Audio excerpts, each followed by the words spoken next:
सहनाववतु सहनौ भुनक्तु सह वीर्यं करवावहै तेजस्विनावधीतमस्तु मा विद्विषावहै. Shanti. In Taittiriya Upanishad, we'll continue our journey with Brahmanandavalli and fourth Anuvaka, which is Jnanamaya Kosha, which is the fourth sheath in our body, or in the physical layer, the fourth layer, that is body of intellect, which is Jnanamaya Kosha.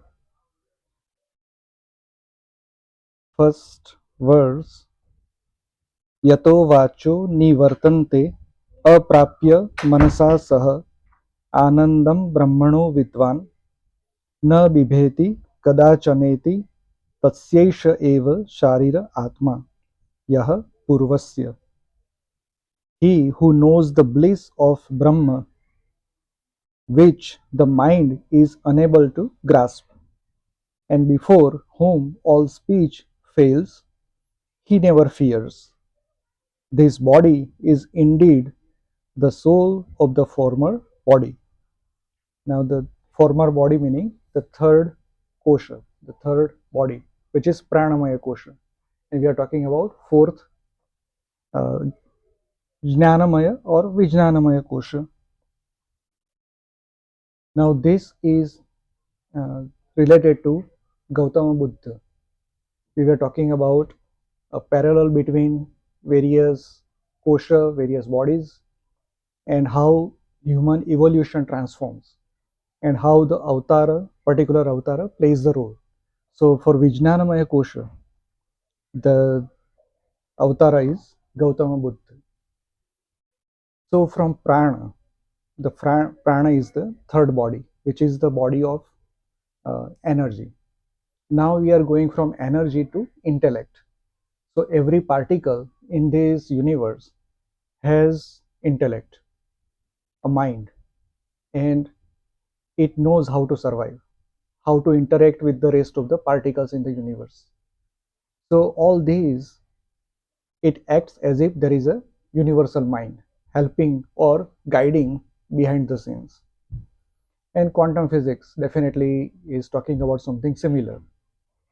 When we talk about, let's say, this phone and this stand, they are made up of some material which is solid, which we can feel. Now, very interestingly,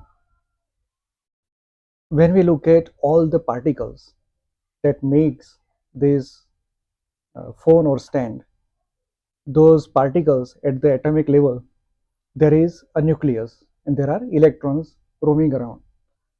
Similarly, there is a, in the solar system, sun is the central entity and all the planets revolve around it.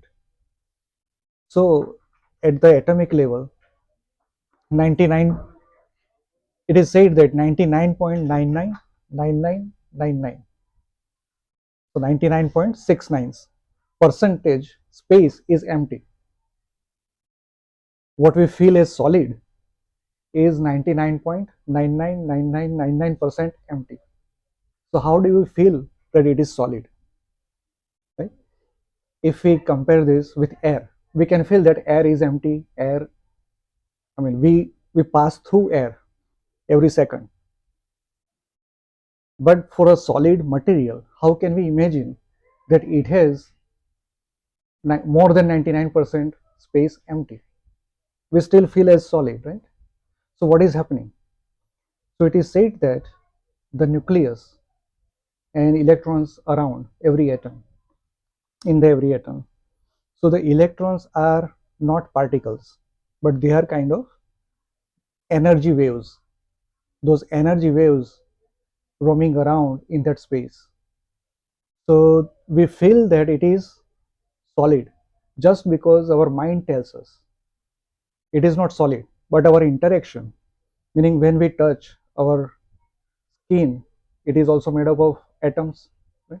And it also follows the same principle. So when we touch a phone or something solid, The sensory perception, it is the energy interaction, the electromagnetic force. There is a repulsion force at play. So we never touch anything. It's just the energy interaction. It makes our mind think that this is solid and we are touching it. But in this universe, no atom can make contact with another atom. There will always be some gap. It is just the energy interaction. And only that interaction makes us feel that it is solid or liquid or air or whatnot. So whatever we consider as matter is itself play of energy. And in our Shastras, many great seers, Rishis, they call it play of consciousness. Very good book, uh, Swami Muktanandji of Ganeshpuri. He has written his experiences from a simple wandering sadhu, how he became a siddha, his transformation, his sadhana, what he did, his day-to-day logs, everything he shared, his experiences. And he also analyzed his experiences in that book. The book name is Chitta Shakti Vilas. So everything that we experience, it's all the interaction of our mind. And the real sadhana is to go beyond. And this is exactly what it is said here in fourth Anuvaka. That bliss of Brahma, which is Ananda, Brahmananda, which speech cannot say anything about it. Speech fails. It cannot. Mind is unable to grasp. Even mind just surrenders. It doesn't know what is happening. So that Anand is such that. And whoever touches that sphere of Anand, that bliss, Brahmanand, can never describe it. Brahma cannot be described. Brahma cannot be characterized. What we can say is just the result of what the mind can understand at a very limited level. Beyond that, mind cannot work. Beyond that, speech cannot work. And I'm fortunate. I was able to have that experience multiple times. And it is again Guru's grace and sadhana both. So because of that, I could touch that. And as I said, and even written here, we cannot describe it. Whatever we describe is very limited. And that's why it is said that this path is for everyone to experience individually. It's not a it's not something that like a scientific experiment, which the experiment shows us that there is a theory, and if you follow that theory, this is going to be the result. But this experiment, the spiritual experiment, we know the tools, we know the apparatus, we know that this is the process. Now the end result or experience is all at the individual level because nobody can describe it. And this is exactly what Guru or Rishi is saying here, that when we touch that Vijnanamaya Kosha, what it is, we cannot know. And that's why it is compared with Avatar Gautama Buddha, because he is the one. Sri Krishna stopped at Pranamaya level, Pranamaya Kosha. Whatever his teachings and whatever his methods described in Bhagavad Gita, everything stops at Pranamaya Kosha. Whereas Gautama Buddha, he said that he described many different places. Somebody asked him, what is mind and how many layers are there?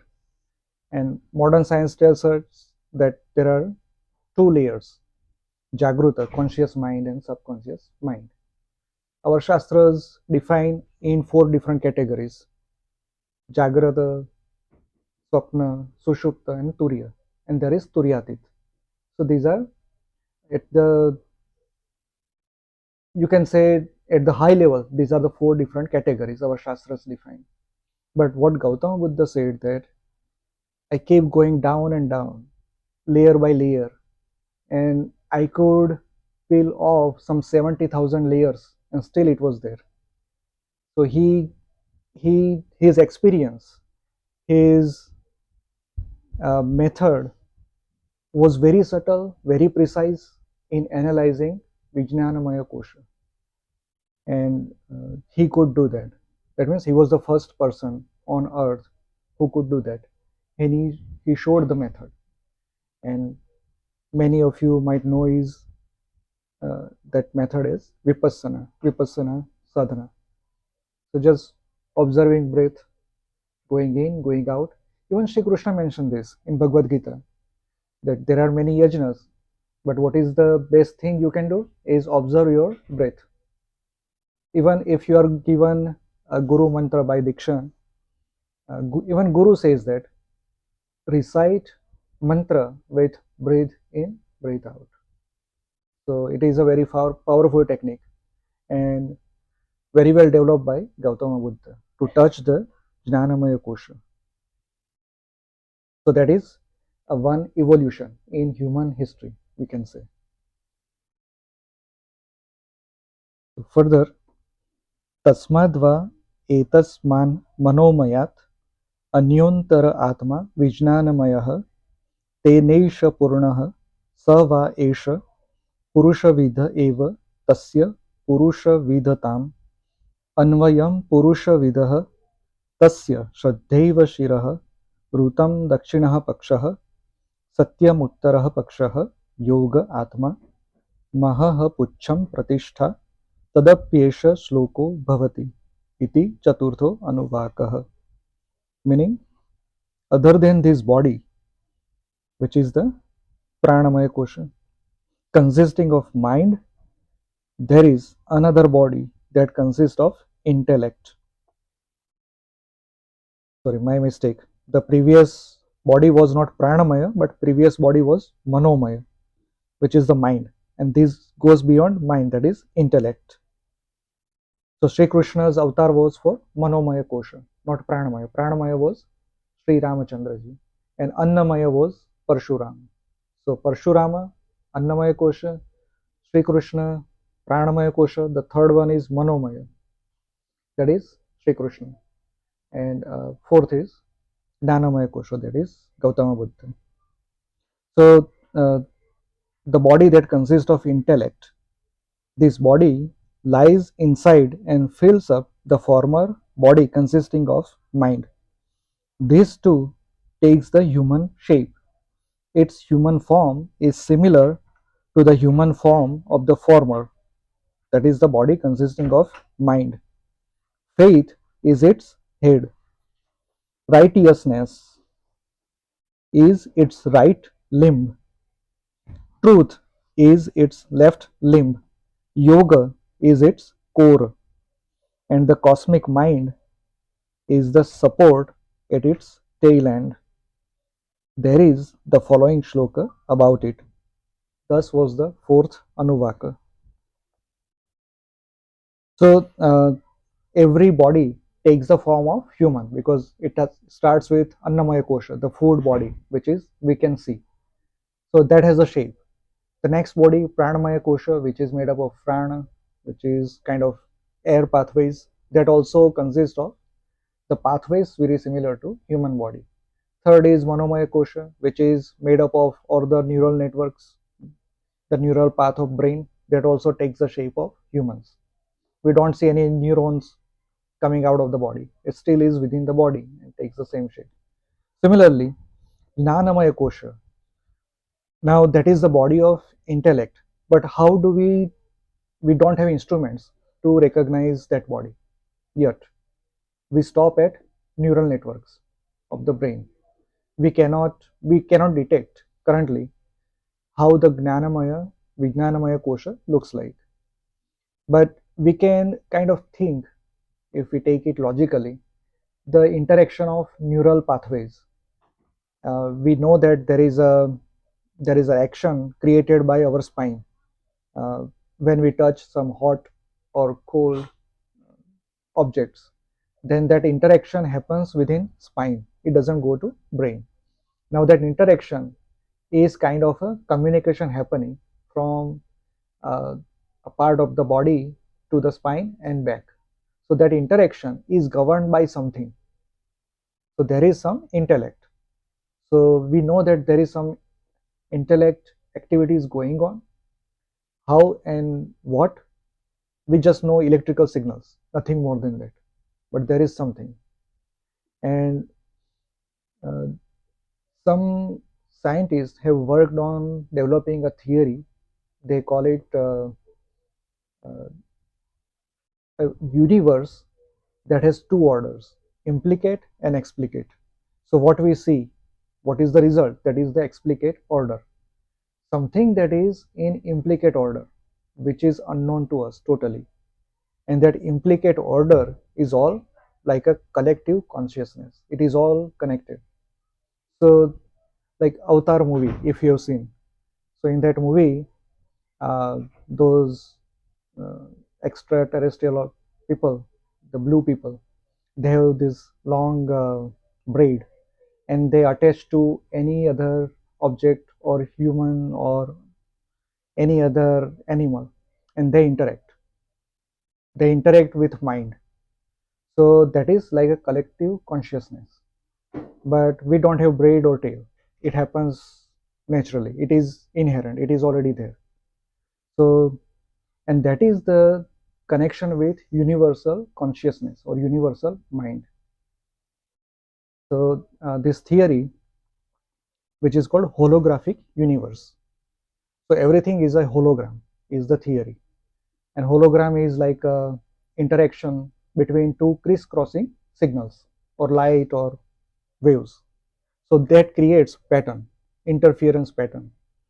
And this is again little bit science. So the interference patterns, every pattern, if we use that, we can recreate the original object, is the theory. Our credit cards, they also carry that small sticker, right? That is uh, kind of a 3D looking sticker on the credit cards. That is a hologram. So the hologram contains image or part of the image which we can use to reconstruct the original object. Similarly, in our brains, the neural network is not uh, connected end to end. Suppose we take one finger up to brain, so that whole path is not uh, connected from all the parts. So there are gaps in the between, in the middle of every neuron.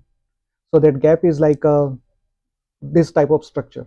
So one neuron ending like this, the other neuron starts like this.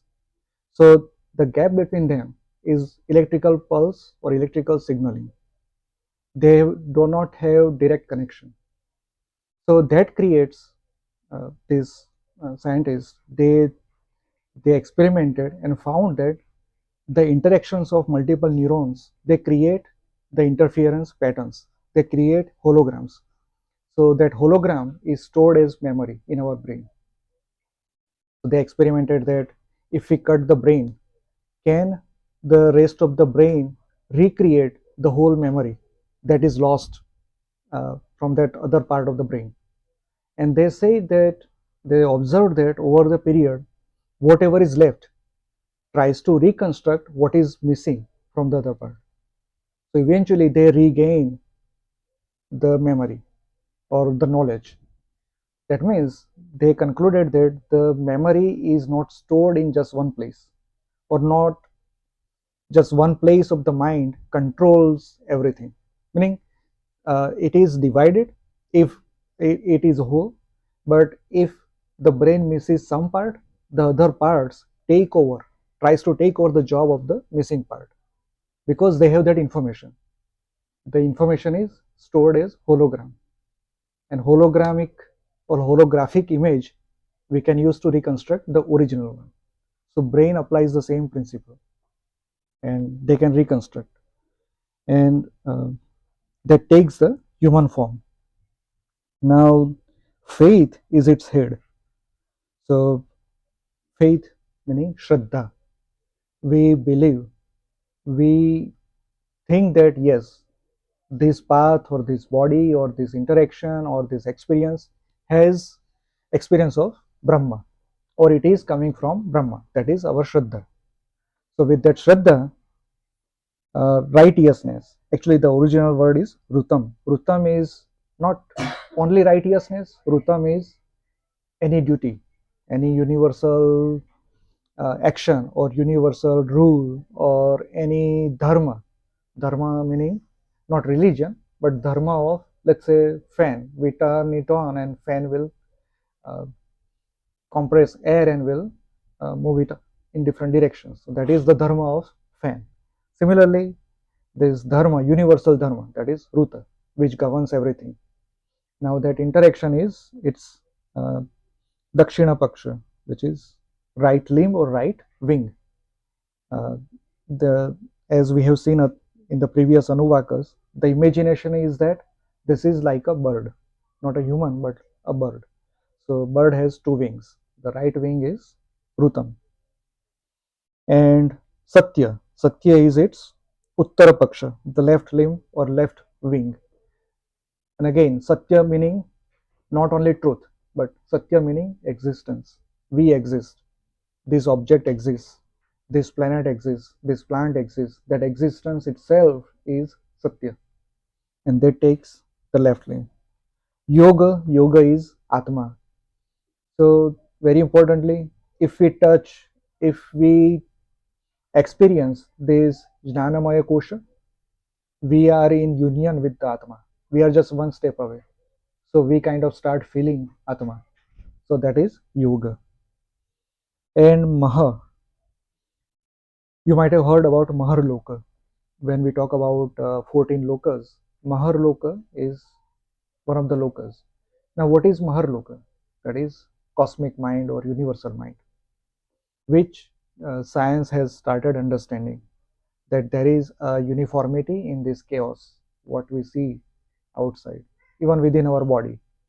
Even if we see chaos, let's say somebody is going through some disease like cancer. So the cancer cells, they create chaos in the body.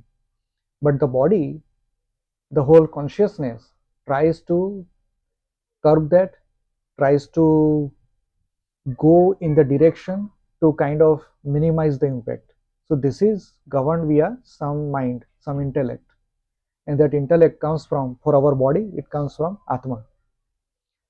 And again, uh, very importantly, some scientists now think that when we say, I create this idea in our mind, when I say I created this idea in my mind, we do not create anything.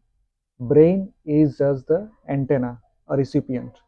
It just receives the information and interprets into human form. But that signal comes from Atma. So when we say, I created this idea, this is my idea, it's not my idea. I just received that idea from somewhere, from my Atma, and that Atma, which is part of Brahma, which is universal mind, cosmic mind, or cosmic consciousness. So somebody tries to express himself or herself via this body is basically the idea. We don't know that. And that's why we say it is me, mine, and this is my world. But ultimately, somebody tries to express via this body in multiple layers, the Annamaya Kosha, Pranamaya Kosha, Manomaya Kosha, Vijnanamaya Kosha. So that expression is kind of interaction that we see in the brain and the rest of the world. So when we get angry with somebody, is it created by my Atma? Of course, that is the experience that Atma wanted to take. We do not know. We are kind of controlled via those signals. Can we tame it? Yes. Only way to tame it, only way to correct it, the course correction, so to speak, is to do sadhana. That's the only way to do course correction. Otherwise, Atma has already decided what it is going to do. And we have very limited way of controlling it. I mean, at the physical level, we cannot control it. And that's why there is a saying that At least in Gujarati there is a saying that pran and prakriti સાથે જાય, meaning pran, this life, and prakriti meaning somebody's characteristic, they go together, meaning they live together. One cannot change it. Only way to change is sadhana, ashtanga yoga.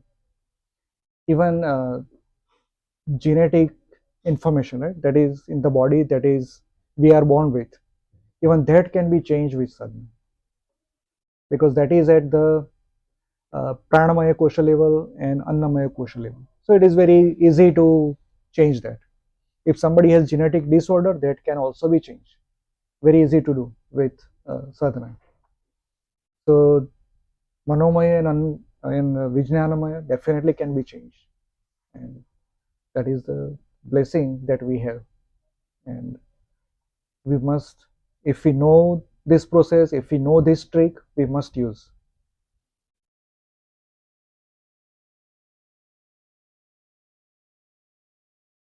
Fifth anuvaka, anandamaya kosha, the fifth body of bliss.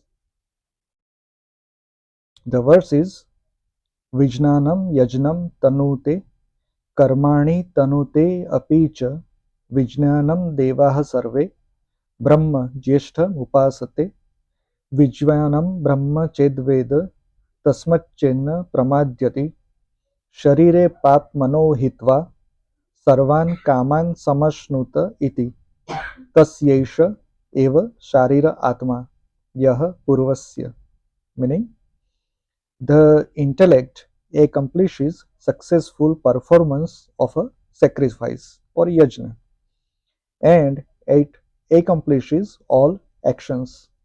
All gods worship intellect as supreme.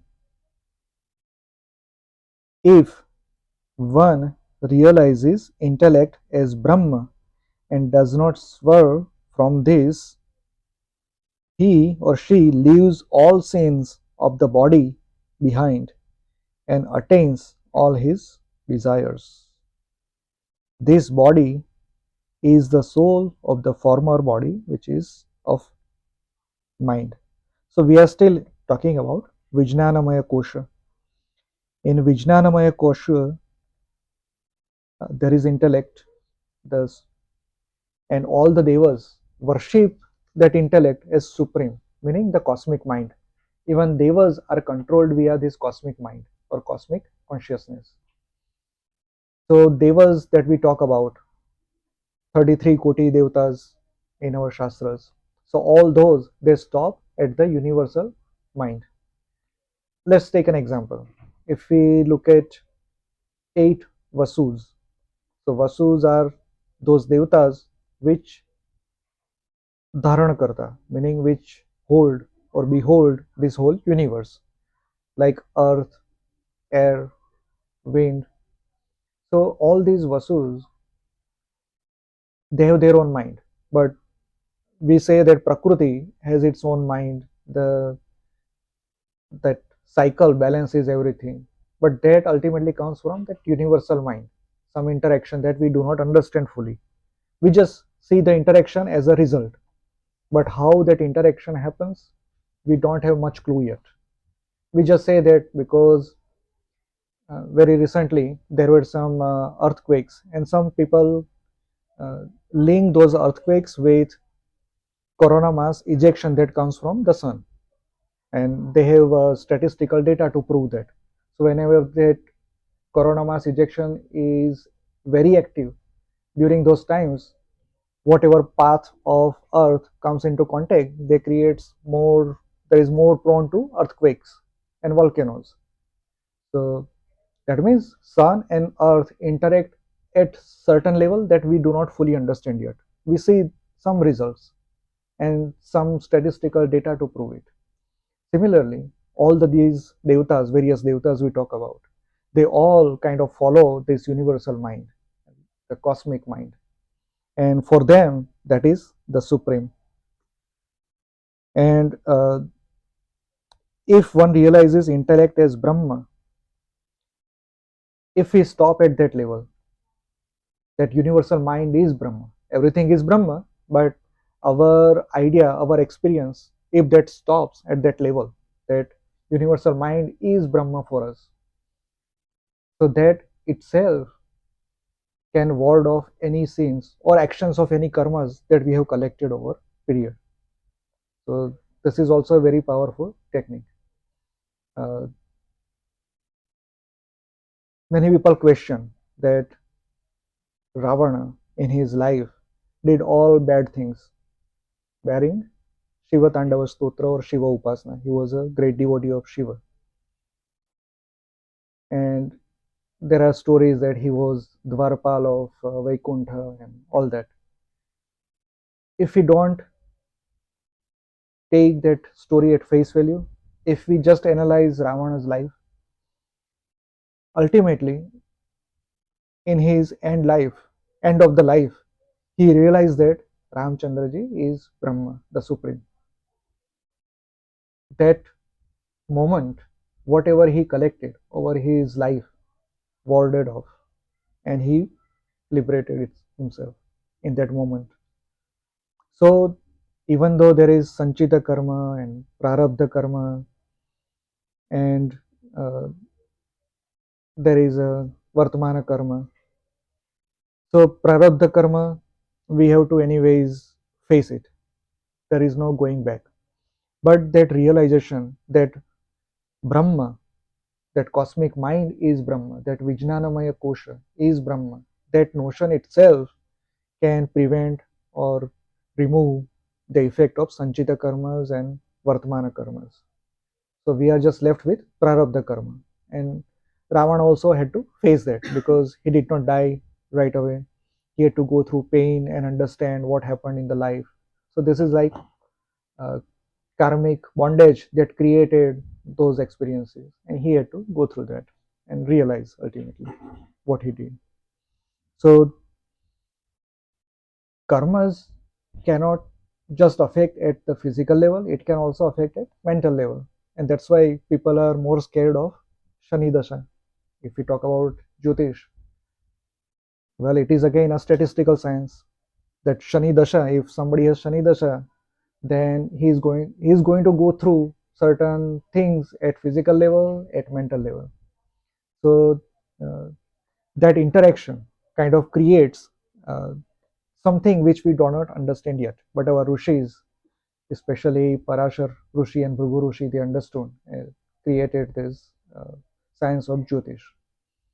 So that mental level, we also can burn our karmas.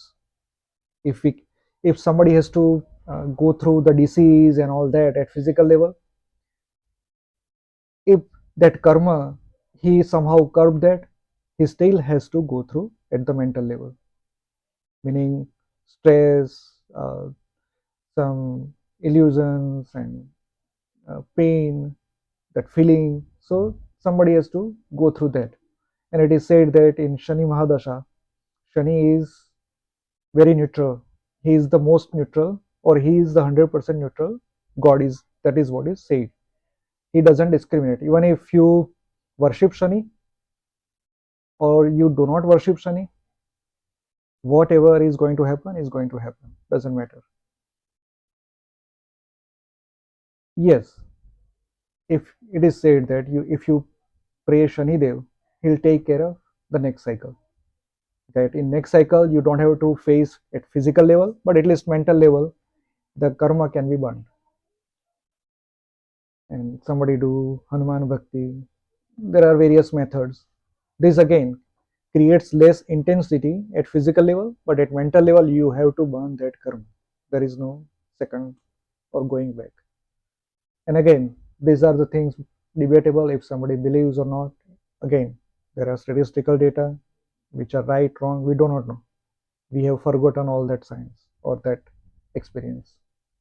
But uh, so this is kind of strengthening that idea that at the Vijnanamaya Kosha, if we consider that that is Brahma, and that experience, if that experience comes in the mind, that itself is good enough to ward off all the effects of the karmas. So Gautama Buddha could do it, so why couldn't we? Because he already set forth this process in motion. That was that avatar. So the whole idea of avatar is to create some process to take humanity forward. So that's what Gautama Buddha did, and we can also take advantage of that. So further in the verse, तस्माद्वा एतस्माद् विज्ञानमयात् अन्यो अन्तर आत्मा आनन्दमयः तेनैष पूर्णः स वा एष पुरुषविद एव तस्य पुरुषविदताम् अन्वयं पुरुषविदः तस्य प्रियमेव शिरः मोदो दक्षिणः पक्षः प्रमोद उत्तरः पक्षः आनन्द आत्मा ब्रह्म पुच्छं प्रतिष्ठा तदप्येष श्लोको भवति इति पंचमो अनुवाकः.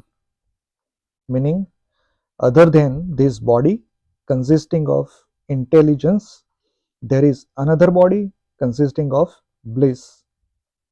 This lies inside and fills up the previous body consisting of intelligence. This too takes the human form. Its human form is similar to the human form of the former, which is the body consisting of intelligence. Joy is its head, delight is its right limb, great joy is its left limb, and bliss is its core. Brahma is the support at its tail end. There is the following shloka about it, and this is the fifth Anuvaka. Again, we are talking about Anandamaya Kosha. That Anandamaya Kosha is also in the form of this human body. For humans, it's human body. For other animals, I'm not sure whether they reach at all the layers or they just stop at Pranamaya Kosha. I'm not sure. No, they can still have Manomaya Kosha, but that Vijnanamaya Kosha they might have, but Anandamaya Kosha, not sure. Because those forms are just to burn out karmas, past karmas. They do not have any other intelligence. That means they can still have Atma, but that Atma is not expressed in that Anandamaya form, or maybe very limited. Whereas humans, they have in more profound form. That is possible. Even, I mean, I don't have answer or I haven't experienced anything like that. Just speculation.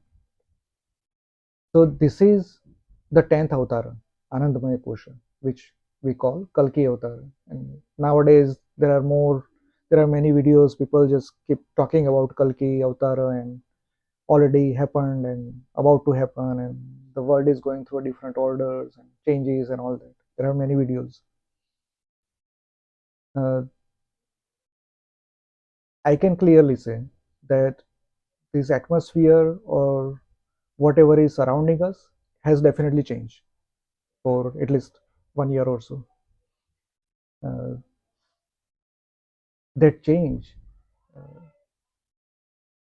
Now, can we experience that or not? It's debatable.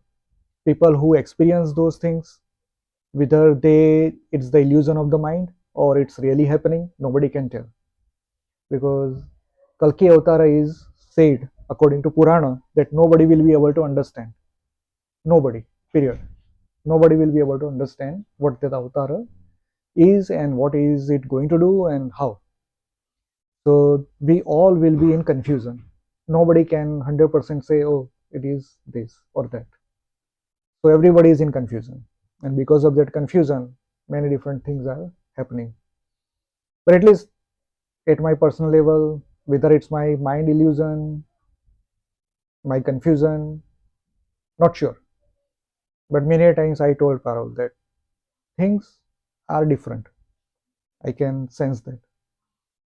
So if so, uh, the humanity, if we are really going through that cycle, if we are really going through that change, then everybody, all of us, will have access to Anandamaya Kosha very soon, or in very short span with a different process.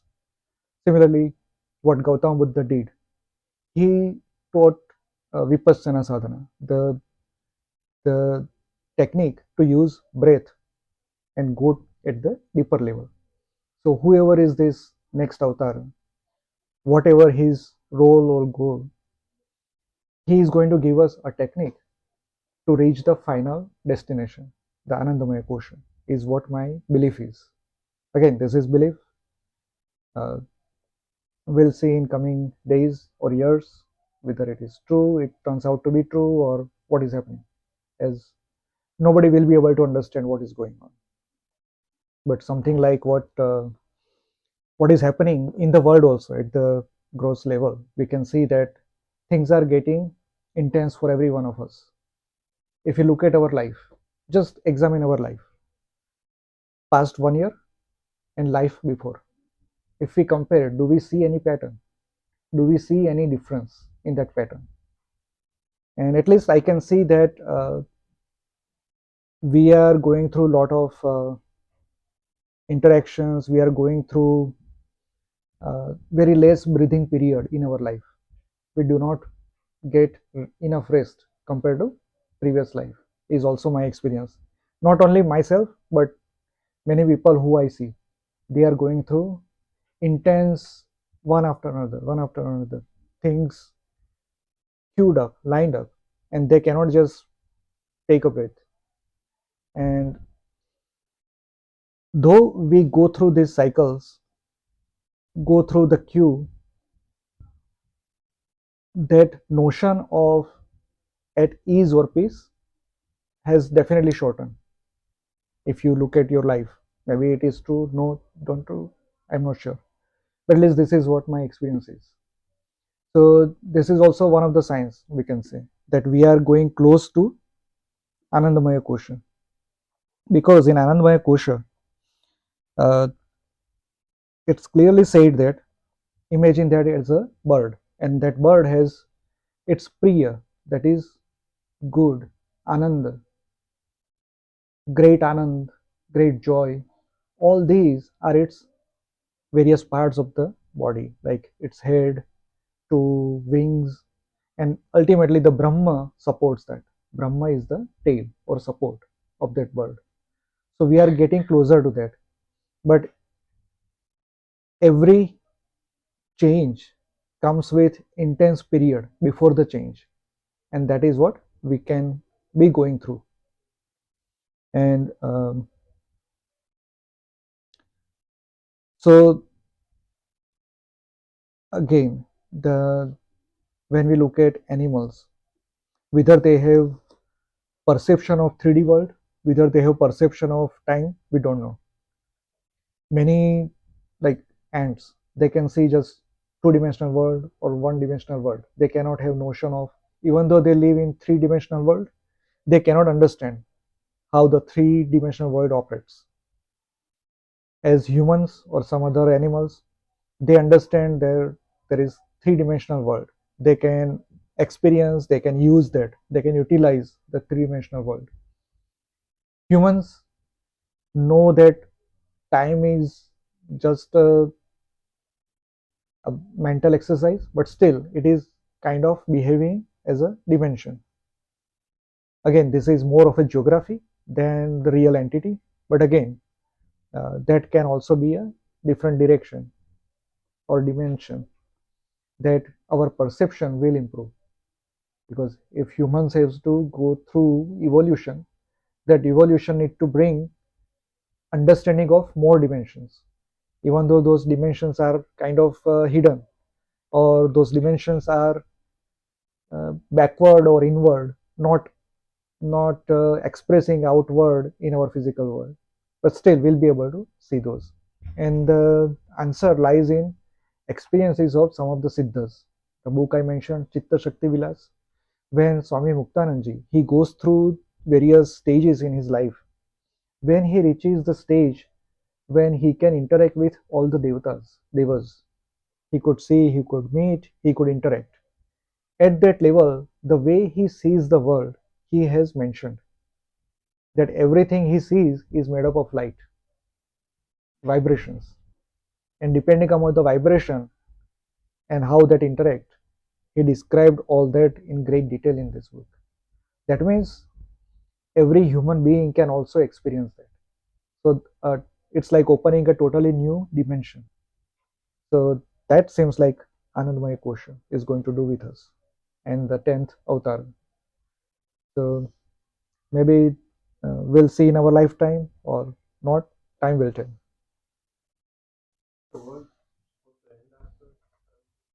It does not end. The yuga ends, a new yuga starts. So it's like calendar. So calendar changes, right? It's a time cycle. So it's not going to end, but like Mahabharata times, when Dwapara ended, Kali Yuga started.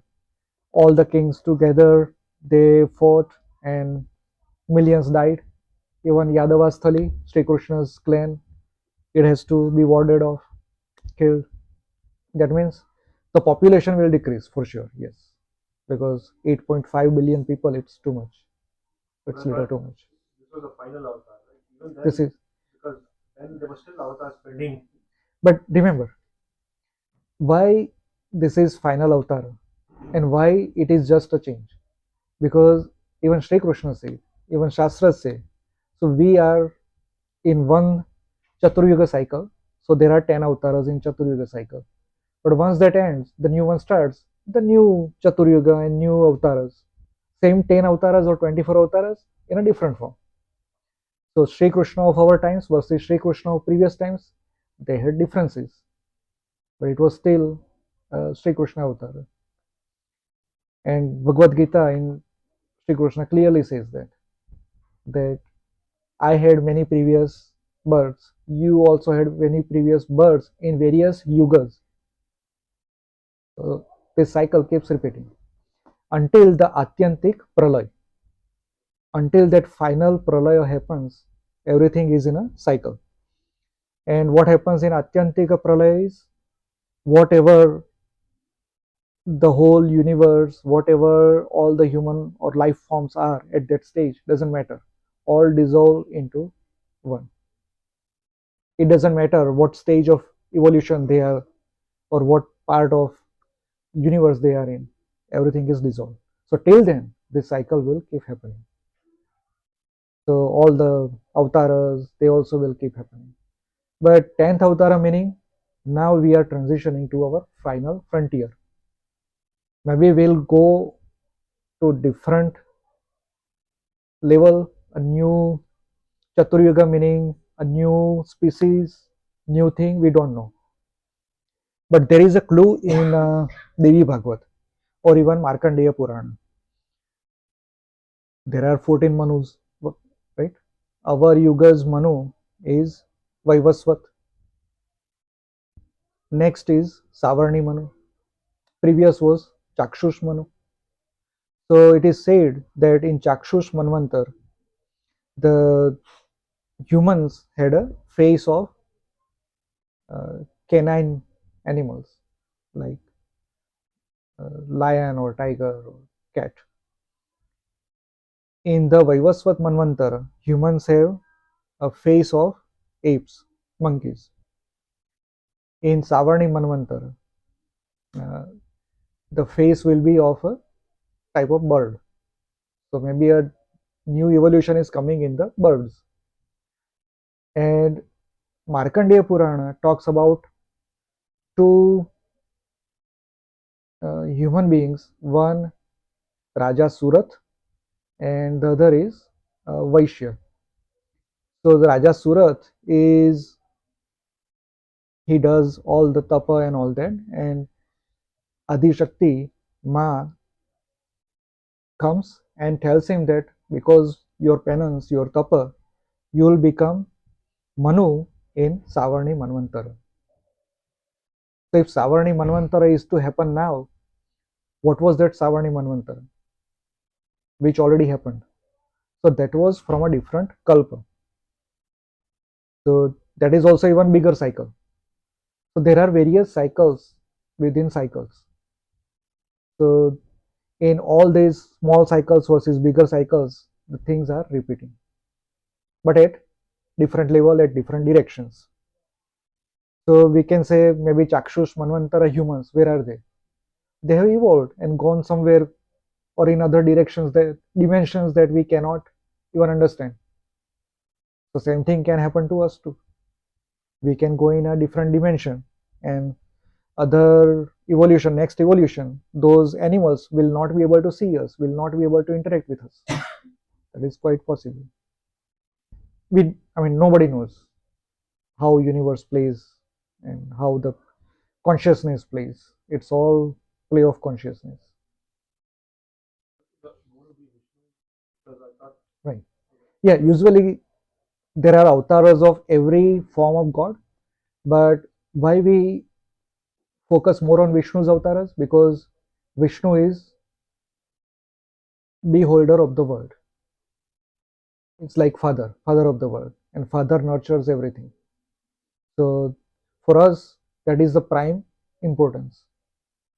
That, and he is given the role of moving humanity or animals into evolution, and that's why it is important. I don't know much about Kalki, but then I thought that Avtara is going to be different than the rest, and even that Avatar doesn't know about whether he is Avatar.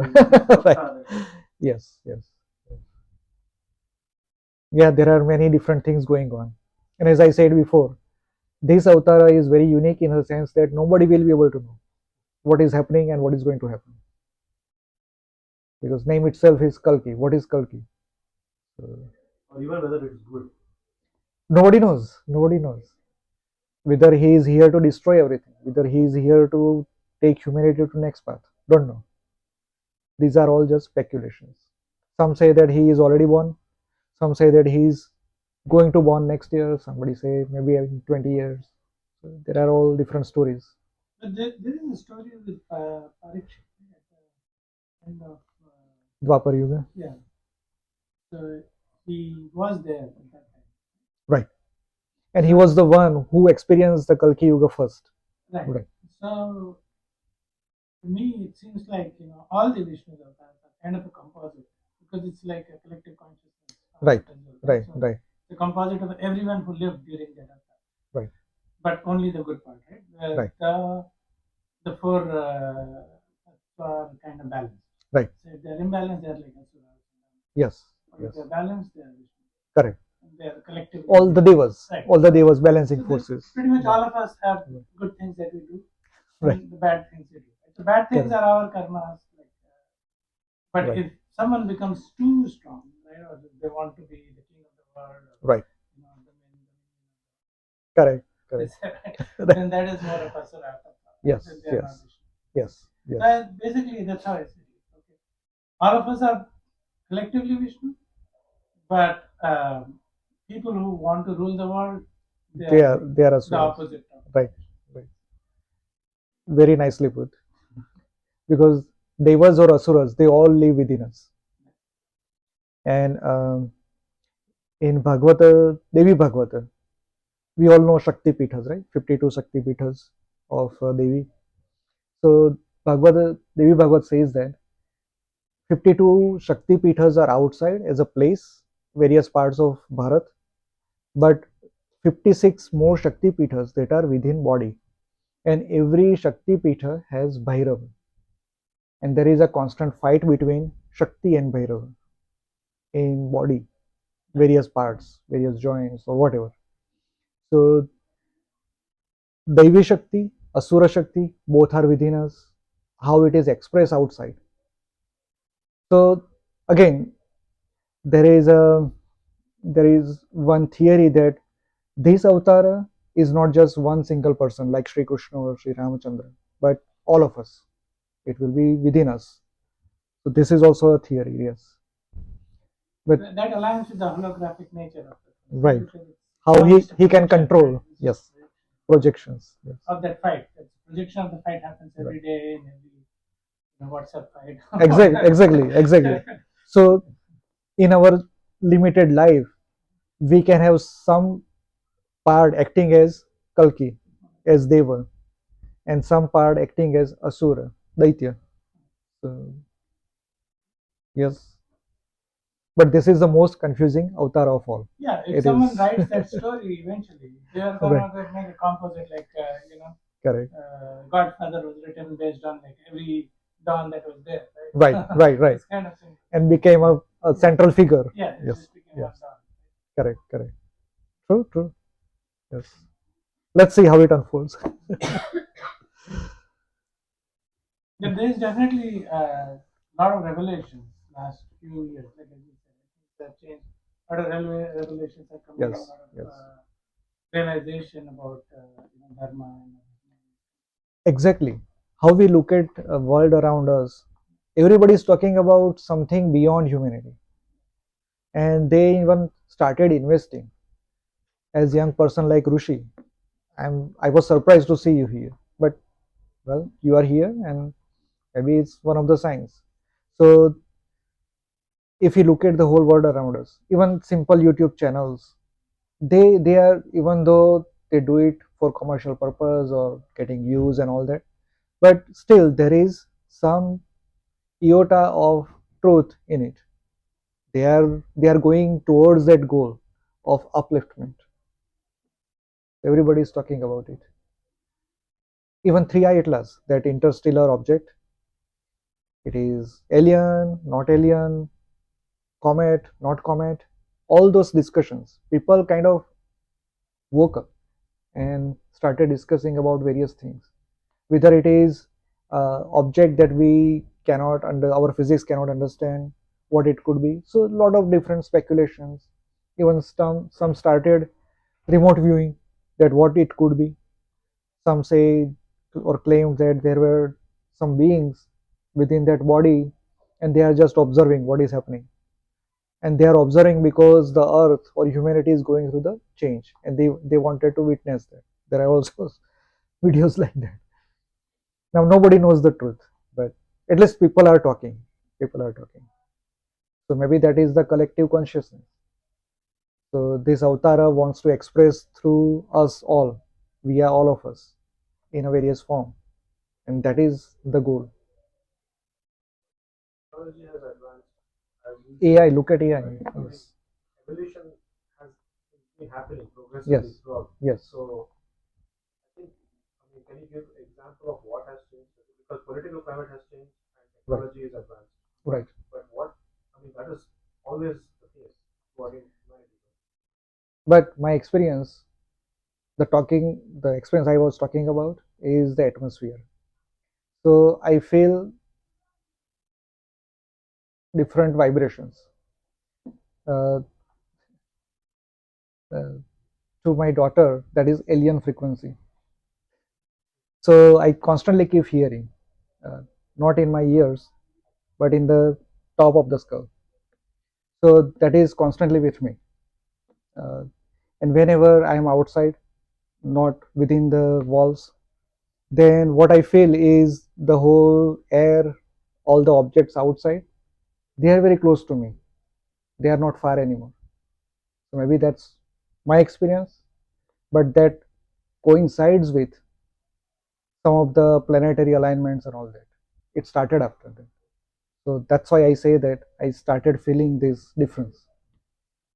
Yeah, even if you go to India today, most of the if we go because that's the only time we go. But if you go to any theater, it's like super crowded. Everyone's there. Is it? People who are not even like very spiritual, Right. they're also going to all the theaters. Everyone's like not Yes. going to like Goa or anywhere. They're just going to theater. Yeah, yeah, yeah. So there's a That big big change, big change, big change. Yes. Yeah, yeah. Earlier, those tirthas used to be empty. Right.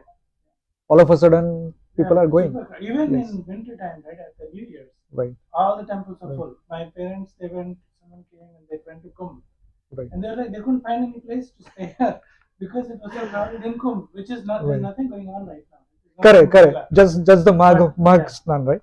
Right. So it was pretty crowded. Even Ayodhya was crowded, which I used to live there. It was completely empty. Right. Now it's like super crowded. Right. They couldn't Right. find anyone. People from all over the country were in Ayodhya. Obviously, Ayodhya has become more of a thing right now. Right. There's something definitely Yeah, yeah, something is going. Something is going on. Yes. Well, we are fortunate that we have somebody who is from Ayodhya. Because Ayodhya is the first Pavan Puri, right? That is our Shastras say, which cannot be won by anybody, but with just the heart. Even Awadh is Awadh. based on Ayodhya. Yes. Awadh means no one can kill. No one can kill. Yes. Yes. Awadh. Ayodhya is no one can win. Yes. Or, no war. No wars. Right. Right. Well, it's Ramchandraji's Pavan Bhumi. Okay, we can stop here. Om Purnamada Purnamidam Purnat Purnamudachyate Purnasya Purnamadaya Purnameva Vasishyate. Om Shanti Shanti Shanti.